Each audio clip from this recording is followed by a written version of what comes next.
Introducing LT Defense Tactical Gear, your ultimate solution for top-notch protection and performance in the field. Our armor bundles provide unmatched safety and comfort, while our battle belts and holsters ensure quick and easy access to your gear. Stay prepared for any situation with our high-quality medical supplies, designed to keep you ready for action at all times. Looking to enhance your skills? Our firearms training programs will take your proficiency to the next level. Trust LT Defense for all your tactical gear needs and gear up for success on the battlefield. This entire military is one cohesive, dedicated force. And the threats to our nations, they don't sleep. They're watching our every move. Iran, Russia, China, North Korea, ISIS, Al-Qaeda. They may be watching this right now. Our military should not be mistaken for a cable news gab-fed show. We don't care what you look like. We don't care who you voted for, who you worship, what you worship, who you love. It doesn't matter if your dad left you millions when he died or if you knew who your father was. We have been honed into a machine of lethal moving parts that you would be wise to avoid if you know what's good for you. We will not be intimidated. We will not back down. We don't want war. But if you want war with the United States of America, there's one thing I can promise you, so help me God. Someone else will raise your sons and daughters.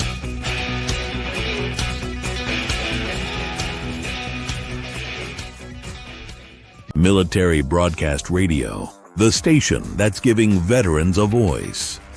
Find us on the web at mbradio.us. Military, I'm a certified financial social worker. I was in the Air Force for 14 years, and then I paid off $20,000 of debt while I was active duty within 3 years as an E3. So that's kind of like I got really into personal finance, and so I've been really passionate about that ever since. And that was 10, 12 years ago now. So since then, I became a social worker, and now I'm a certified financial social worker. So we kind of get into, dealing with finances, but then also kind of dealing with the psychology behind finances, like the mental side of things. So, ladies and gentlemen, your battle buddy when it comes to finances, please welcome the fire social worker, Joey Laswell. All right. Hello, everybody. This is Money in the Military, Brother Edition. This is my name is Joey Laswell, and I have my esteemed brother Kenny Laswell. And I just thought this would be a fun little thing to try and do, and in bringing my brother into the mix. But he's he's basically financially independent, and I just wanted to highlight his story. Maybe showcase what it's like to be retired military after 20 some odd years, and just kind of talk about finances a little bit, and share his story and what successes that he's had along the way. So, Mr. Kenny, or Kenny Wu, as you're affectionately known as, how are you doing? Doing well. Thanks for having me. Yeah, man. Of course. Got to keep it in the family. So since the audience doesn't really know much about you, you don't have really any social media presence. You're like a ghost out there. Tell us a little bit about your military history, or what inspired you to join the military, and we can kind of take it from there. All right. Good evening. I'm Master Sergeant Kenneth Laswell, retired Air Force. I joined in 2003, retired last year. I was Structures Troop E3. We were part of the Civil Engineer Squadron. Moved around quite a bit, deployed 5 times. I'm kind of nervous for some reason. That's all right. But really the reason I wanted to join was because I kind of already had a military background, because Dad was in the Marine Corps. This is weird. I just got nervous all of a sudden.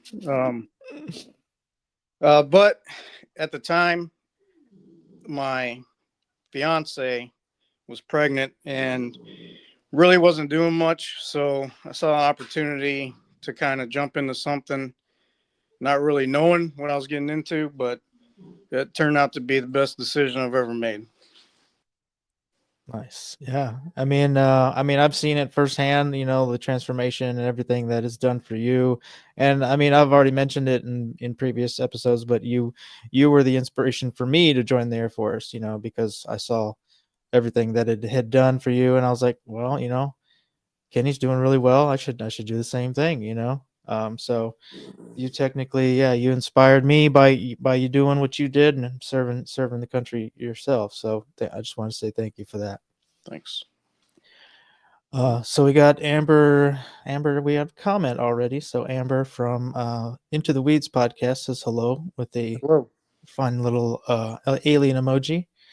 So Is that thanks. homage to the drones in the Northeast? Maybe. Well, her podcast is very much about paranormal. She talks about UFOs and things like that. So she's got a really cool show. Another MBR special.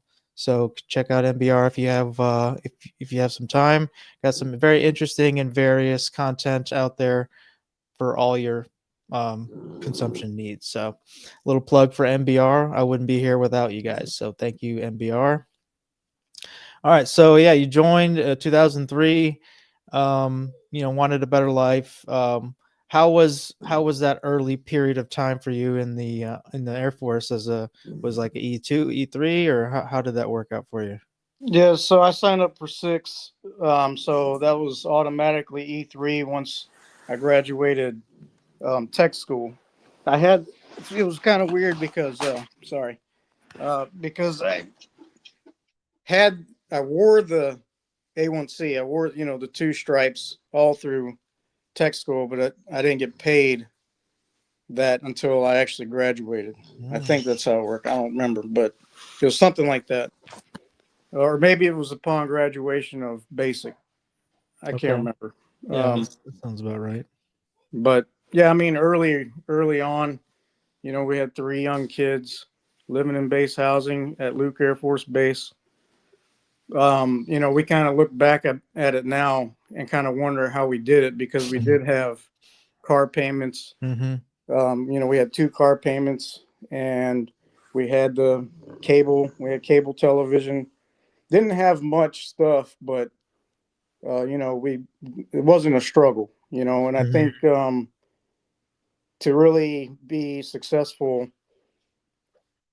in what you're getting paid is, living within your means. So, and I think we did a good job of that. If it was something that we wanted, we didn't necessarily have to get, we waited or saved up, but we also had credit cards, to kind of help offset some expenses, especially Yeah. if they were bigger. Mm-hmm. But we just, you just got to pay your bills and live within your means. Mm. So you said you had 5 deployments under your belt. I wanted to talk a little bit about deployment finances. Since you had so much experience with them, what are some tips or tricks that you did that kind of help save some money? Maybe you could talk to a current deployed member right now. What would you say, to kind of help them with their finances while they're deployed? Well, it's obviously it'd be a good opportunity to save because depending on what zone you're at, it could be combat for or tax free, and then there's different kind of pay like combat pay. Mm-hmm. Depends on where you're at, obviously, but if you're mostly at a support location like the D or Kuwait or something like that, that's just a great opportunity to save because really, you're still going to have your bills that you're going to have to pay for, if you have auto loan or something like that or mortgage. But it's definitely a good time to try to put back what you can because you're not going shopping. Mm-hmm. Brick and mortar, you can't really do that much. Of course, online has gotten real popular, online shopping. So there's still that way to spend money, but it's just takes kind of willpower and Mm-hmm. discipline, internal, Mm-hmm. to say, hey, I want to achieve some goals. I want to save. We just kind of, like, personally, we just didn't change our spending habits. Even Mm-hmm. though there was extra pay in there, whether you elected to receive it during your employment or lump sum whenever you're done. Um, you know, it's just kind of the same thing. Live within your means. Don't splurge. Only splurge when you can. Mm-hmm. But we just kind of just lived the same. Yeah. Try No lifestyle inflation or anything like that, right? exactly. Yeah. Yeah, you gotta stay the course, live within your means. That's something that we talk about a lot on the show. Um, but obviously, yeah, you do splurge sometimes. That's okay. You earned the money and you deserve to, enjoy yourself, enjoy your time. But yeah, obviously doing it responsibly, just like anything else. That's kind of the golden message. But so with your deployment money, can you give us a little bit of, like, I heard there, I think you did this, right? Where if you reenlist while you're deployed, then you can do that like tax free if you get like a bonus. Is that right? Yeah. I don't think they're giving them out much anymore because we were so overmanned, Mm-hmm. force. Mm-hmm. But my career field and other career fields in CE, they what the Air Force did is they realized, hey, we have too many people, so we're going to. I don't know if I can't remember if there was incentives or anything, but essentially, there weren't any bonuses or anything, so they were wanting people to separate when their time was up. And if and once they did that, they too many people got out. Mm-hmm. So in order to try to recruit and retain people to stay in, they started giving these SRBs, selective reenlistment bonuses. And you know, if your time came and you reenlisted in that zone where, tax exclusion, combat, whatever it was, then yeah, you would be able to get that tax free. Nice. And you were able to do that, right? At least once. I don't think I Oh ever, no. Oh, you were talking about it at one point. I thought you did it, but yeah, it's just no. something that I wanted to highlight, that in the military, you do have kind of unique situations like that. Financially, a lot of people don't know what they should do with like a lump sum like that. And if it's tax free, that's just more money in your pocket. Right. So it kind of, you have to thread the needle to do that, but it is possible. Um, so Now, when you were a supervisor E7, right? And you had to counsel, airmen, I'm assuming, with their life stuff. Did you ever have to counsel anyone with their finances? Any young people? um, not that I can remember off the top of my head. Of course, the military star card.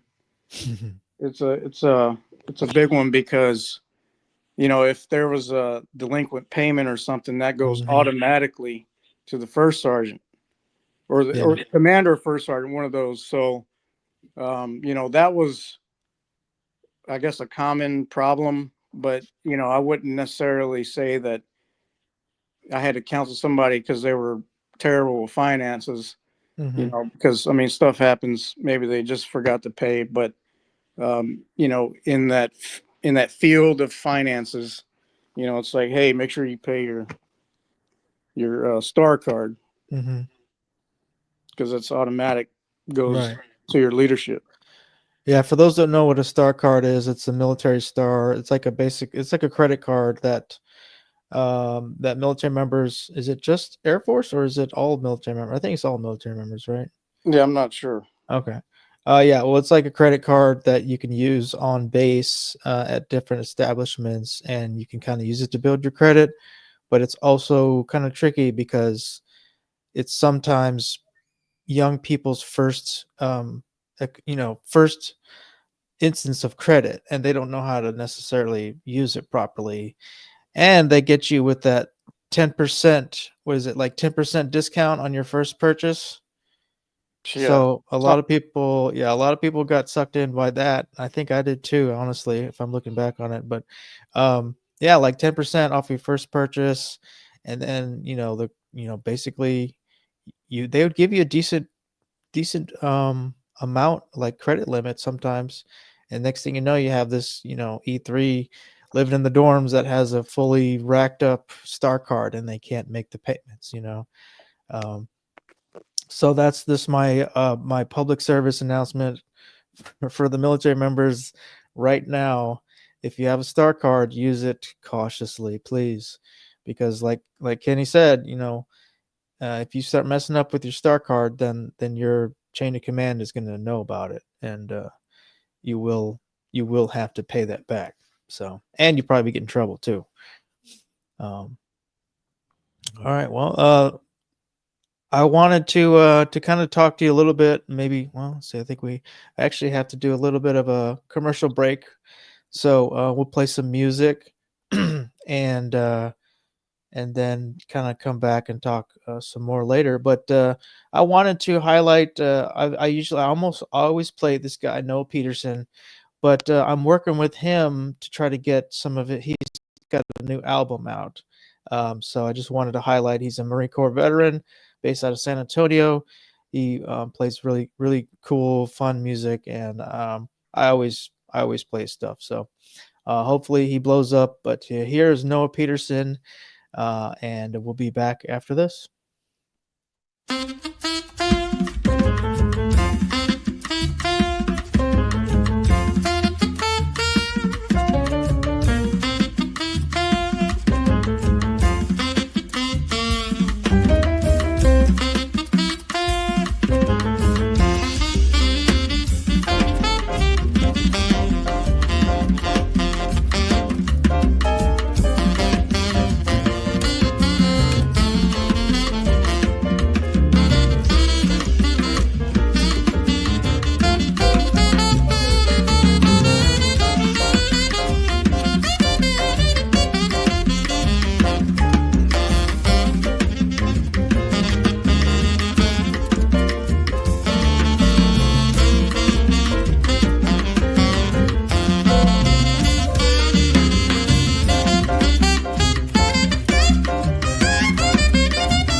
Military Broadcast Radio, the station that's giving veterans a voice. Find us on the web at mbradio.us. Opinions expressed in this program are those of the speakers and do not necessarily reflect the views or positions of any entities they represent. Find us on the web at mbradio.us. All right, we are back. This is Money in the Military, Brother Edition on Military Broadcast Radio, where we're giving veterans a voice. And a veteran that we are choosing to give our voice to today, at least for me, is my brother, retired Master Sergeant, 21 years, 20 years. CE, 20 years, CE structures. So I did want to, just thank you for your service to the country and appreciate, everything that you've done. So I wanted to talk a little bit about, some lessons learned maybe during active duty, but then eventually I would like to talk about your transition to the civilian world after retirement and how did how did you make the financial transition? So, uh, anything that you learned while you're active duty financially that you would like to impart upon maybe, someone who's in the active duty right now, maybe they want to retire. Like if you had to do it over again, is there anything differently that you would do financially? Yeah, I would have. I think I would have contributed more to my TSP. Okay. I did 5% for about, I'd say 18 years, 19 years. I didn't do it immediately. I kind of just ignorantly, I didn't know anything Mm, about it. I just knew it was, like a kind of like a 401k. right. And, but, I was like, well, it sounds pretty decent. I'll just kind of contribute what I can. Mm-hmm. And I think the first couple years, it may have just only been 1 or 2%. And then I just did 5%, whenever probably E4, E5, and just kept it at 5%. Mm-hmm. Um, with promotions and things like that, whenever you hit every 2 years, you get a pay increase Yeah. because your years of service, it would have been, I think, looking back, that's probably the one thing I wish I would have done was just contribute more because Mm-hmm. I could have done more than 5%. And, not everybody can. Right. Right. But in my situation, I could have done a little more, and I wish I Mm. would have done that. Okay. Well, what percentage would you recommend? Not five, but It's hard to say. yeah. Or You know, if you had to I, do it over again, what percentage would you put it at? I somewhere between 5 and 10, and Okay. maybe during those deployments or whatever, Mm. maybe jump it up Bump it up a little bit. Yeah. or 12 or something, Mm-hmm. because that extra money, could have been going toward the TSP or something. Right. Um, but yeah, that's the only thing. Okay. That's a good, hopefully that resonates with somebody out there who's active duty right now. Like take it from somebody who's, retired, and basically they wish they had done a little bit more. It's a lot of people feel that way, when they get a little bit older, they start to look back on all the time that they could have been compounding and growing, and you kind of realize that a little late in the game sometimes. So, yeah, that's good advice. We actually got a comment from Jose Flores, the motivated mindset. Hello, Joey. So another MBR host there, motivated mindset. Really great energy from Jose. He's awesome. I had him on my show once, and man, he's just a bundle of energy. So yeah, definitely check out his show. Great stuff there. All right, so we were talking about active duty. Let's talk a little bit about your transition to the civilian world. What would you say, like, I guess financially speaking, you're probably to the point where you guys could you wouldn't have to work necessarily, but you choose to work. Is that accurate? Yeah, that's accurate. But I didn't know what my disability rating was going to be. So Mm-hmm. whenever, I did retire. See, I retired on, well, 1 October 23 is my actual retirement date. So my last duty day was 30 September, but I had enough leave saved up, and, you get permissive house hunting days. Mm-hmm. Uh, and I think there's like a separation type leave or something. I can't remember exactly, but so I had about 3.5 months of leave and all that where I took before I retired. So my last day in uniform was May the 12th. I'm pretty sure that's when I final out. when I finally outed of the Air Force, May the 12th, 23. And we, got out of the house. I was stationed at Mountain Home Air Force Base. I loved it there. I'd go back there. The family kind of got old. It grew old on them. But anyways, so we moved from Idaho to Mississippi. That's my home of record. I graduated, 40 minutes north of here.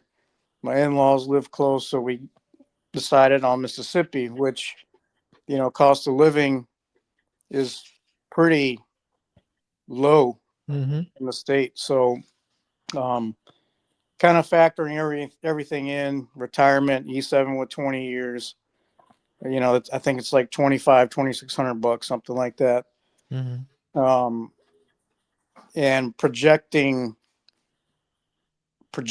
jobs and salary without knowing disability rating, because I was going through all that once we moved back. It actually started when I was in Idaho, but you don't get the actual rating for after you retire. Right. So for those 3.5 months, I was receiving active duty pay from the Air Force. But yeah, during that time, we're trying to figure out, what we're going to do. We essentially kind of set the blueprint of finances on retirement and a soft projection annual salary based on what was available around here. Right. I have my CCAF, but I'm still working on a bachelor's degree. So kind of job searching, doing some figuring, we were kind of looking at 30 to 40,000 a year, and based off those numbers plus retirement, we kind of made a decision. We bought a house. We actually we bought a camper, financed a camper, and we lived in that camper for a couple months on my in-laws' property while we were trying to figure out where we were going to live. So we didn't incorporate any kind of disability. It was all up in the air at that point. So we bought a house based off the retirement, which was 100%. We knew that was going to come in, and a projected annual salary with both of us working. Yeah. And that's where, we found the house that we live in now. Of course, interest rates were pretty high at that time, but, it was just within our means. I'm probably going to say that a lot, but, we purchased a house that was going to be within our means, which was retirement pay, right, and projected annual salary. But then whenever I got the disability rating, I got 100%. And that was, so it's just kind of extra. Yeah. Yeah. So it's, yeah, we could afford more, but, just functionality, I guess, if you will. Yeah. A modest house that fits your needs, but it's not anything more than you need, which Right. is a really smart decision. And, you had mentioned living in a camper for a couple of months. I wanted to highlight the post-retirement or post-separation transition period and how delicate of a dance that can be sometimes financially. Was there anything that that you guys did during the transition period, or any advice that you would give to somebody who's maybe soon to retire, soon to transition out? Any kind of good advice you got? I mean, just try to find stuff that you can afford. Yeah. The camper, we did think we were expecting to live in the camper a little longer than we did, but the winter came. The winter was coming, and our youngest daughter, Naomi, she was staying at the in-laws' house, which, I mean, we're staying in their backyard essentially, but there was that separation that we didn't like. Mm-hmm. So, we kind of, I wouldn't say rushed. Sometimes I feel like we rush into the house, but yeah, I mean, the only advice just would be, really look at your finances, know what you could afford, and live that way. And it might be rough at first, but maybe you get a good paying job and you can get something that you desire. Yeah. We actually got a comment from Jose. He says, I recall when I was retiring, it was terrifying. I had stayed a year out getting ready to retire.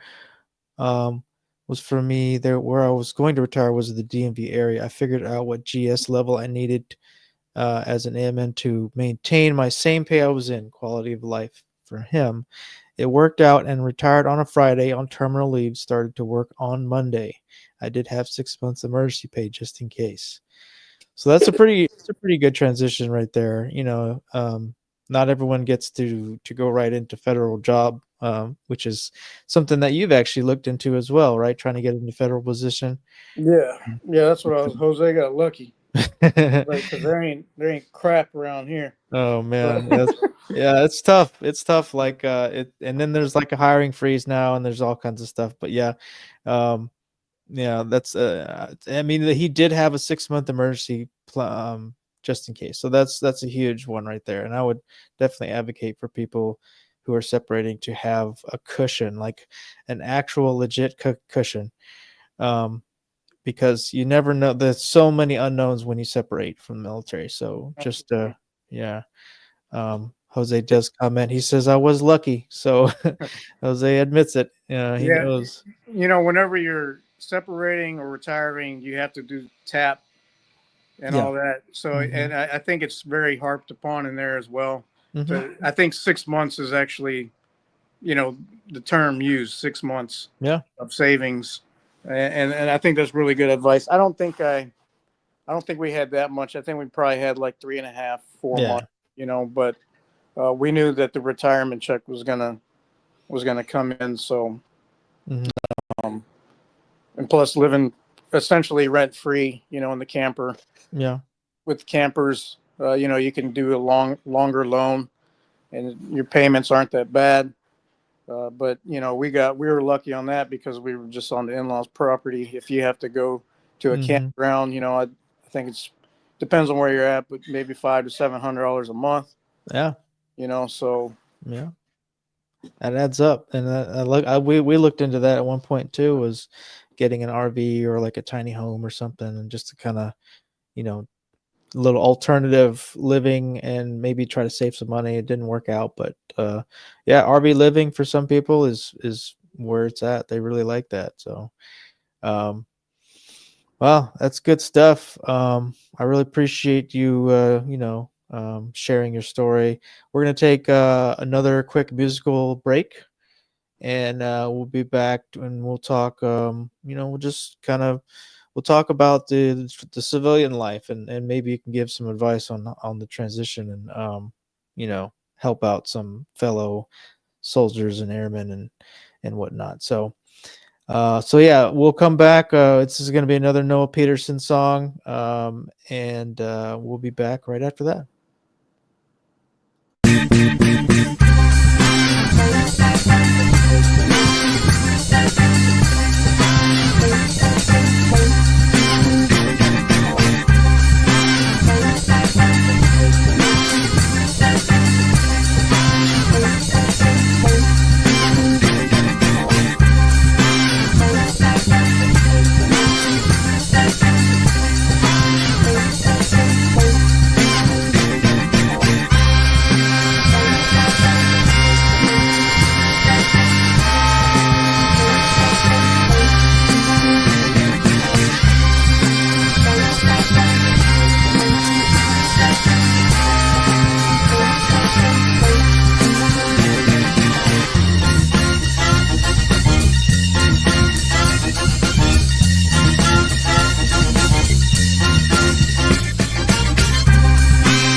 Military Broadcast Radio, the station that's giving veterans a voice.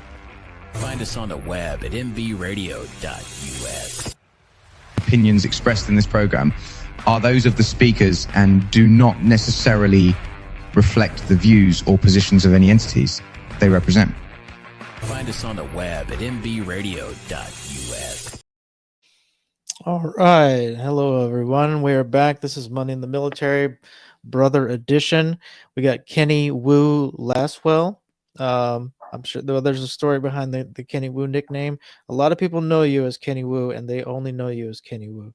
Well, can you give us a little brief recap on where the Kenny Wu came from? Just a nickname in school. You know, there's obvious some Asianness in my face. And, I didn't notice. Corinth High School, there weren't too many Asians. Fair enough, yeah. But you were also a big Wu-Tang fan at the time too, right? Wasn't that an influence? I don't know. No, not really. It was just a name, Kenny Wu. I guess it flowed well off the tongue, and yeah, it just kind of stuck. I used it probably like the first year of operational Air Force. You know, at Luke, I used it, and then I guess I kind of just grew up and was like, yeah, grew out of it. I'm not Kenny Wu anymore. Right. Well, yeah, I mean that my nickname from high school was Joe Cat, and there are still some people that might think of me as Joe Cat, which is fine, but you know, not really my first choice of nicknames, but it was an endearing nickname, I guess. But I do love cats, so there is that. That was unintended, but it wasn't why I was Joe Cat. Anyways. So yeah, just a little backstory about the Laswell brothers. I did want to talk or ask a little bit about your, we talked a little bit about your transition. Now you're a civilian, you're just a full-on civilian. Is there any lessons or anything that you've learned going from active duty to civilian life as far as finances go? Was there any good lessons that you learned in that process, or what you would, help? How would you help someone else that's going through a similar situation? I would just say, yeah, make sure you have money saved up because you never know what can happen.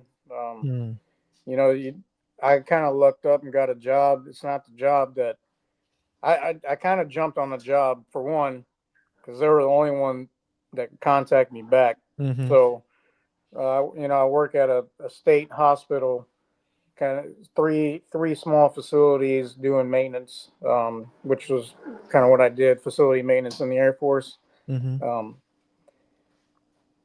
But, if I was really wanting to be picky about where I wanted to work, then, we would have had to live off those emergency funds, as Jose said.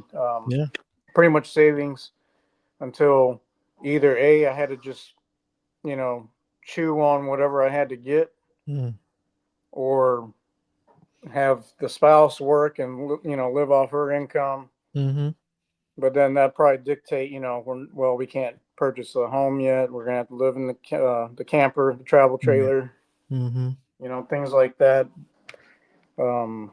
But yeah, I don't know. I just have money saved up because you don't know if you're going to have steady income.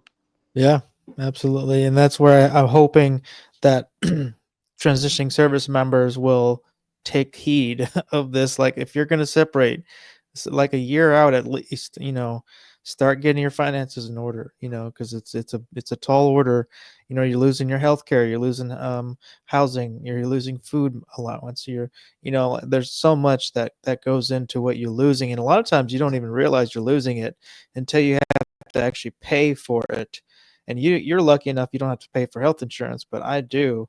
And I've talked about it in previous episodes, that health insurance on the civilian side, it's not cheap and it's definitely not free. So you got to factor that into your financial picture.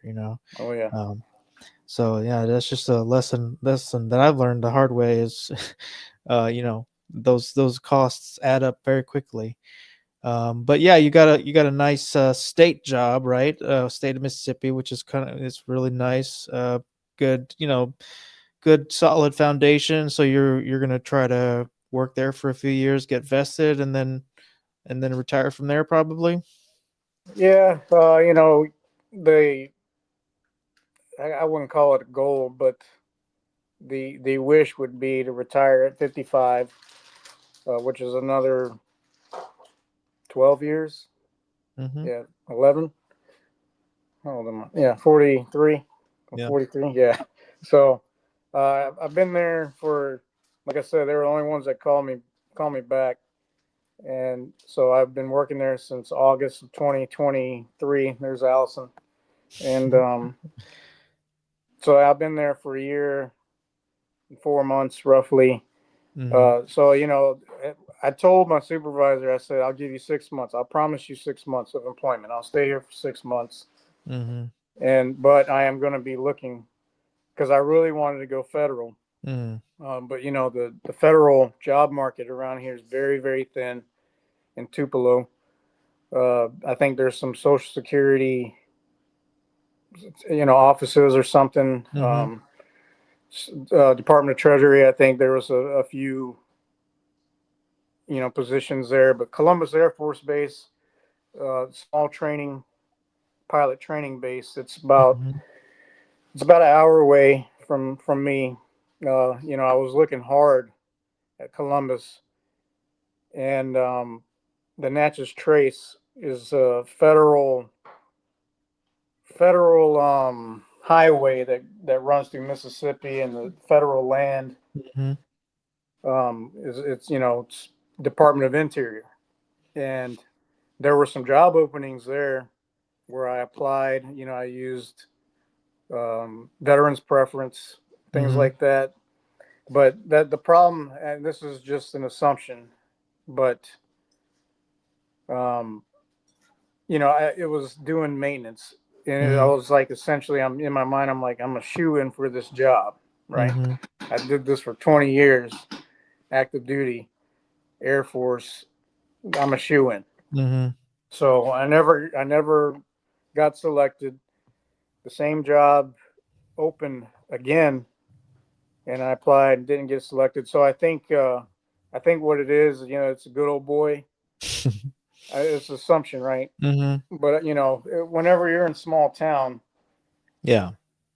that's the only thing I could chalk it up to. Mm-hmm. So I went after that, and then I went after some positions in Columbus. Didn't get hired on. Maybe it was the resume. I don't know. It could have been, Mm-hmm. but just being retired master sergeant, I kind of expected to be able to get a federal job pretty easy. Mm-hmm. Not because I was retired master sergeant, but usually master sergeant, you have some years of Yeah. experience at Mm-hmm. at the tactical level. Then you have some supervisory experience. Mm-hmm. Then you have some management experience. So I thought I would get a federal job pretty quick. Mm-hmm. And when that didn't happen, 6 months goes by. My current job, I told Matt, hey, 6 months, but here's month 7, month 8. Mm-hmm. It didn't look promising. So at some point, I just said, you know what, I'm done. I'm not going to try to go federal. I've got about a year here. If I just do 7 more years, I'll be a vested employee, and that's where I could receive benefits, Mm-hmm. monetary benefits. Right. So yeah, that was kind of. I think that's what I'm going to do. Mm-hmm. Yeah. So retired at 55. That's early retirement. You're still going to be gainfully employed for the next few years. Um, what does retirement look like for you? Like early retirement, what are you going to do with your time? I'm just curious. I like to golf, fish. You're talking about when I retire? Yeah. Yeah, Yeah, when you early retire, at yeah. 55, what's your game plan? Just hang out, drink some Okay. cold beers. All right.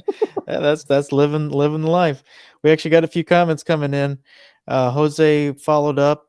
For me, the hardest part of getting a government job is being selected. Yeah, Understand how USA Jobs works and how to make sure your application stands out.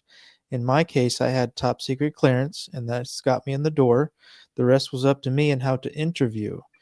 This is the key to get the job and know how to sell yourself and why you are the best person for that job. And that's something they cover in tap a little bit, or taps, like the transition, job interview prep and things like that. But the federal hiring is a beast. It's just there's no way around it. So yeah, um yeah, he Jose also comments that there are some remote government jobs that you can look into to get your foot in the door. yeah. That'd be nice. And Kenny, he says, Kenny, organizations like Wounded Warrior Project can help you with your resume. So hey, there you go. Wounded Warrior Project can tweak that resume if you really wanted to, you know, push for the federal down the road. You still could. And then we got Tanya Grant from LinkedIn. Hey guys, came across this by accident. Let me know how I can stay in the loop. Cool show. All right. Well, thanks for the shout out, Tanya. It's good brother chemistry we got going on here. But wow, so yeah, so early retirement, I mean, that's kind of the whole goal of this show, is to try to get people to think about early retirement.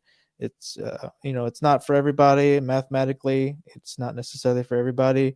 You gotta it is a math problem. It's a math equation essentially in reverse, where you need a certain amount of money to live off of every month, every year. And if you can mathematically, have a nest egg that pays you that money, then you can mathematically retire.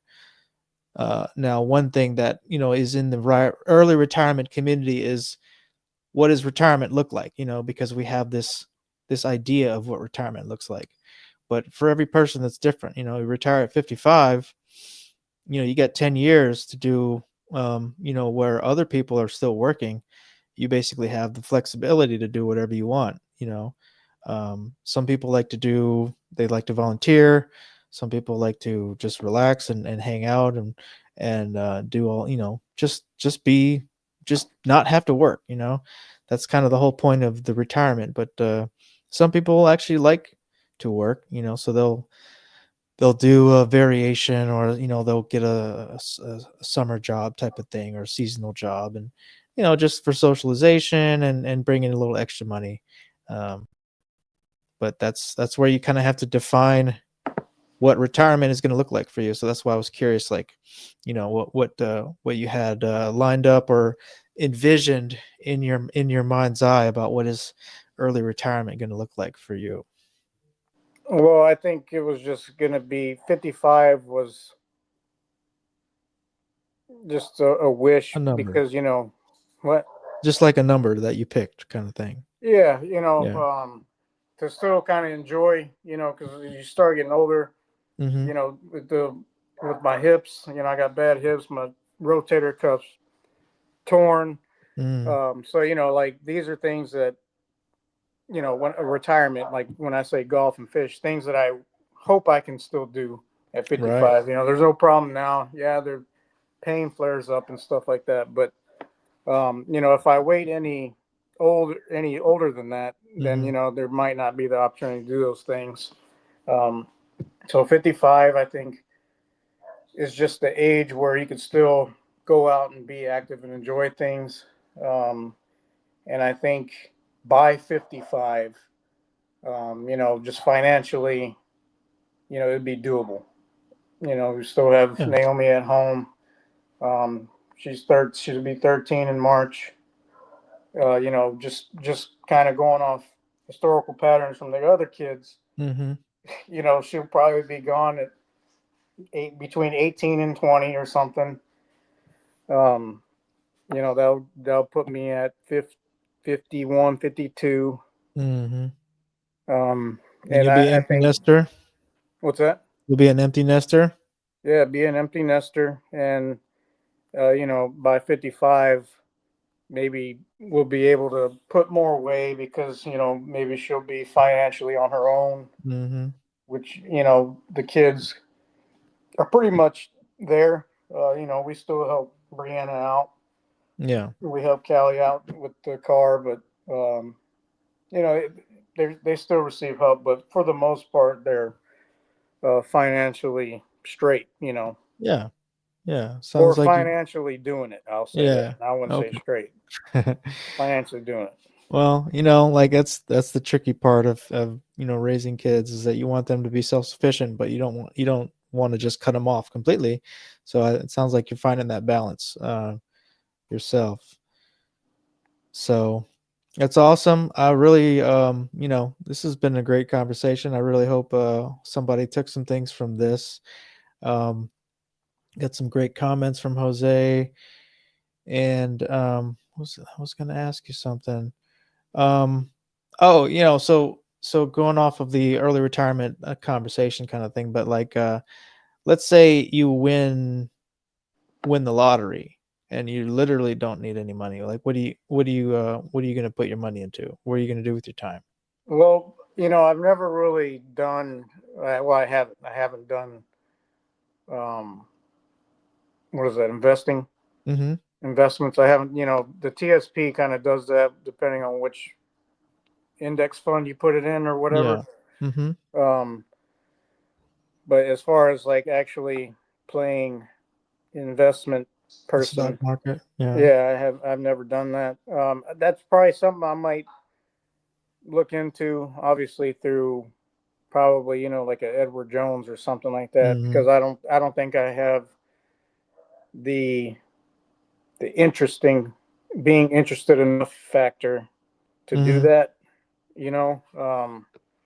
and it would probably be more like a hobby. I wouldn't really try to base future finances off that, but Mm-hmm. it's probably something I would dabble in a little. Um, what was your question? What would you do, like if you didn't have to work completely? You had all this money in the world. Like, what would you do with Oh your yeah, yeah, time? yeah. The rational, smart me would say keep working. Mm-hmm. It's a good job. It's decent pay for around here. Mm-hmm. Uh, there's perks. I work with cool people. It's a pretty easy job. Let's just say that it's a pretty easy job. Mm-hmm. So I think it would be dumb to leave. But I mean, if you don't have to work for the rest of your life, why? Mm-hmm. So that's a tough question. It's a Mm-hmm. good hypothetical question. Yeah. I think the rational thinking me would say, still work, but then Mm-hmm. like the other part of me is like, why? Why would Mm-hmm. why do you want to wake up early and go into work? Mm. Right. But if you had like if you were to create like like a foundation, let's say you had the money to create a foundation that you would give back to the community, what kind of foundation would you start? It would probably be for veterans. Mm-hmm. Um, just through generations, we've known or we've been a part of that. Mm-hmm. Uncle Tim served too, so there's just it would be toward veterans, something to maybe improve the Mm-hmm. community some way. Yeah. But veterans, because there's a lot of veterans around here. Yeah. Um, Mm-hmm. so yeah, it would be definitely something to do with veterans. Nice. Okay. Well, maybe that'll be our joint effort together. We create an organization for veterans. That'll be our legacy. Sure. um, so we got a couple more comments from Jose. He says, "I have Edward Jones. They're very good." So Okay, good. there you go, something to look into. And Jose also says, "Kenny, thank you for sharing. Great meeting you." Yeah, same Uh, with you, Jose. yeah, Jose's good people, and I think you know He's just a bundle of energy. Even on the chats, he's all over the place. But I love it. Thanks, Jose. I really appreciate it. But it looks like we're the clock is ticking. We've got just a few more minutes left. We covered a lot of ground. We covered, your Air Force history, some of your financial nuggets that you've kind of accumulated over the years. And then we talked about your transition to the civilian world and some of your future hopes and aspirations of what your rich life is going to look like. So I really appreciate you taking the time to to humor me. I kind of threw this on you last minute and you agreed, and I appreciate that. And just want to say thanks. It's been an experience. Yeah. But you got any last minute nuggets, anything that came to your mind after the fact that you wanted to share or impart? No, I would just say, like I said at the beginning, if you want to be at a fairly good spot financially, you have to live within your means. You just have to. You can't, can we afford better things than we have? Yes, but that doesn't necessarily mean that we need to buy them. Functionality, I like saying functionality. Save what you can. Really be disciplined with your spending and with your saving. And I think if, in the future, if something happened where you needed to lean on, savings or whatever the case may be, then you'll be able to do it. Yeah. Awesome. Well, we actually got one last comment from Tanya. Call me before you go to Edward Jones, Kenny. I would love to hear more about the different sectors of government benefits. It seems that it varies. The government employees that I've serviced have different variations depending on their location. Thanks, Joey and Kenny, for a great talking point. So, so I guess, maybe she wants to, she would like for you to, instead of going to Edward Jones, sounds like she would like for you to work with her. So if you're interested in connecting with Tanya, we'll get that set up. And just get an interesting comment from Tanya. She says, "Thanks, guys. Good night." All right. Well, thank you, Tanya, for joining in. Thanks everybody else for joining in as well. You guys made a great, great show. And just want to say thanks to MBR. Thanks to all the veterans that were out there, all the social workers out there. And thank you once again to Kenny Wu, and Team Laswell. We're just two brothers trying to make it in this world. So, good. All right. Well, that's going to be it for the stream. I really appreciate it once again. And we'll catch you guys, I guess, around next year. So happy 2025. Happy New Year's. Hope you guys had a happy holidays. And we'll talk to you guys later. Ladies and gentlemen, thank you for tuning in to Military Broadcast Radio. As we wrap up today's show, we want to remind you that the podcast of today's episode will be available right after we go off the air. So if you missed any part of the show or want to listen again, be sure to check it out.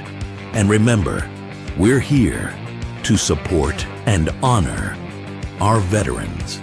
Your stories and experiences matter, and we are committed to giving you a platform to share them. That's right.